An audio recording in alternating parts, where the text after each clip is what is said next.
Modern music unprotected. Nonetheless, this threat hovers over the few intransigent works of art which are still produced through a realization of their own intrinsic principles of enlightenment, and without regard for the crafty naivete of the culture industry, they become antithetical, repulsive because of their truth, to the total control aimed for by industry. Yet they also assume a similarity to the essential structure of this industry and thus come into conflict with their own interests.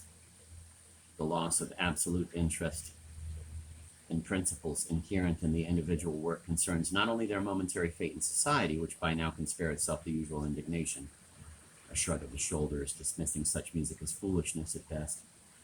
Rather, it shares the fate of political sects, which, though they would like to adhere to the progressive manifestations of theory, are driven into untruth by the disparity between the ideal and the power of the established order. Even upon achieving complete autonomy, upon renouncing any role as entertainment, the integral essence of such works is still hardly indifferent to public reception. Social isolation, a problem that cannot be overcome by art alone, is yet a mortal danger to art's success. Hegel, perhaps as a direct result of his isolation from absolute music, the most significant products of which have always been so esoteric, and as a consequence of his negation of Kantian aesthetics, has cautiously stated something that is a matter of grave concern to the life of music. At the core of his argument, which is by no means free of inartistic naivete, is the designation of music's reliance upon its own pure eminence as the decisive factor, as it is forced to do by its own law of development and by the loss of social reaction. The composer, says Hegel in the chapter where he treats of music within the, quote, system of the individual arts, end of quote, can, quote, in complete indifference to such a scheme, devote himself to musical structure simply in the assertion of his genius in such architectonics.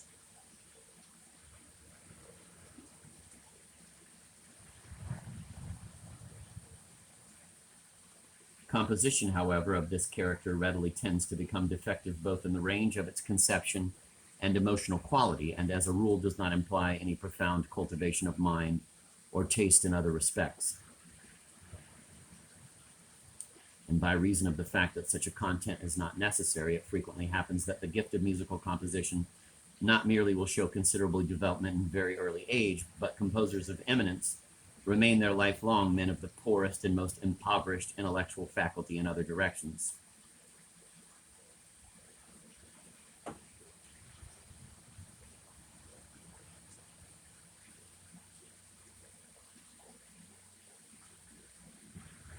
More penetration of character may be assumed where the composer, even in instrumental music, is equally attentive to both aspects of composition. In other words, the expression of a content, if necessarily less defined than in our previous mode, no less than its musical structure, by which means it will be in his power at one time to emphasize the melody, at another the depth and color of the harmony, or finally to fuse each with the other.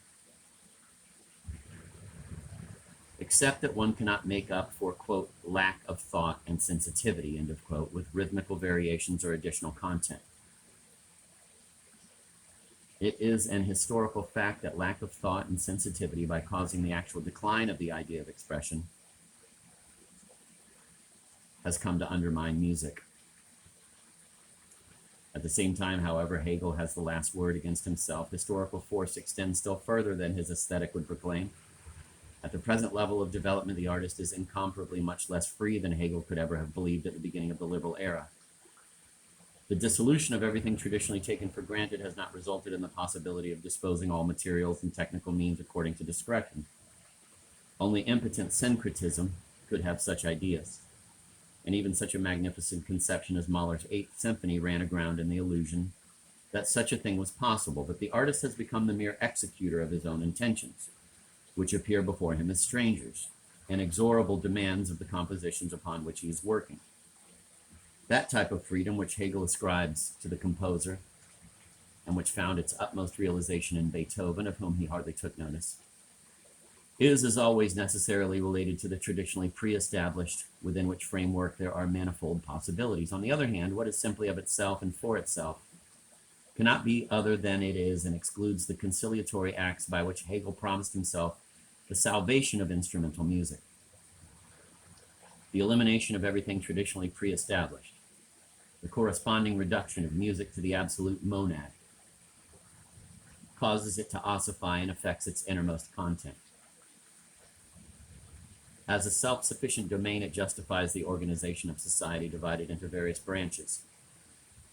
The obstinate domination of one-sided interest, perceptible behind the disinterested manifestation of the monad.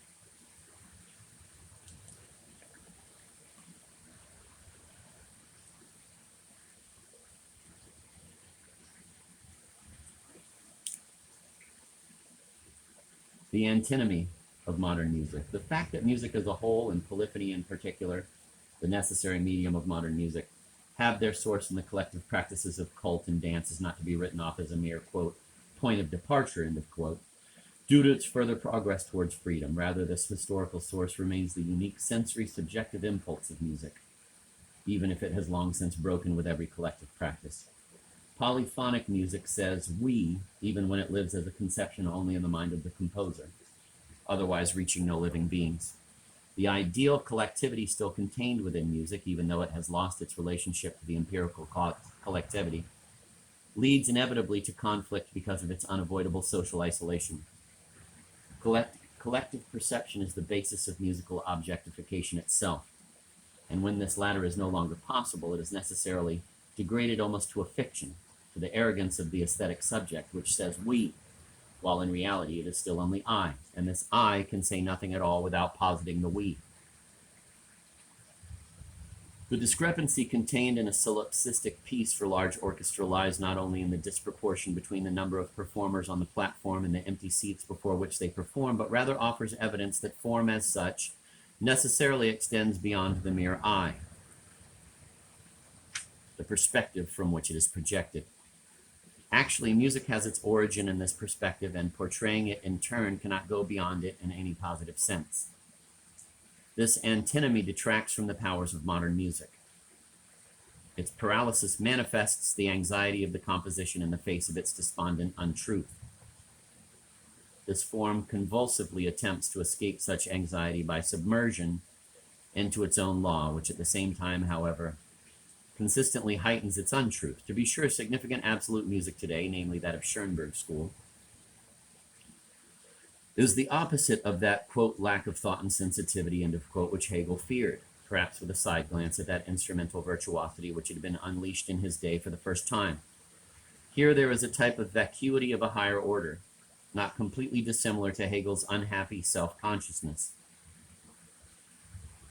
But this self has freed content by means of its emptiness. The material transformation of those elements responsible for expression in music, which according to Schoenberg has taken place uninterruptedly throughout the entire history of music, has today become so radical that the possibility of expression itself comes into question. In the process of pursuing its own inner logic, music is transformed more and more from something significant into something obscure, even to itself. No music today, for example, could possibly speak in the accents of, quote, reward, end of quote. Not only has the mere idea of humanity or of a better world no longer any sway over mankind, though it is precisely this which lies in the heart of Beethoven's opera.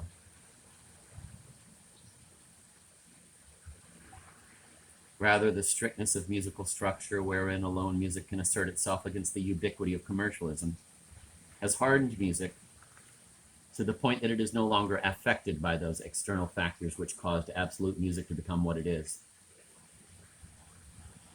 Various devious attempts to regain this content, devious because the musical structure as such withdraws in the face of such attempts, resort mainly to the most superficial and disconnected topicality and subject matter.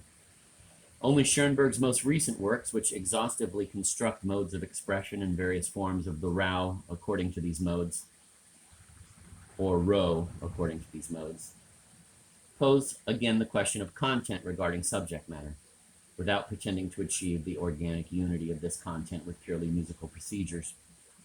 Advanced music has no recourse but to insist upon its own ossification without concession to that would-be humanitarianism which it sees through in all its attractive and alluring guises as the mask of inhumanity. And its truth appears guaranteed more by its denial of any meaning in organized society, of which it will have no part, accomplished by its own organized vacuity, than by any capability of positive meaning within itself. Under the present circumstances, it is restricted to definitive negation. This is the reader speaking.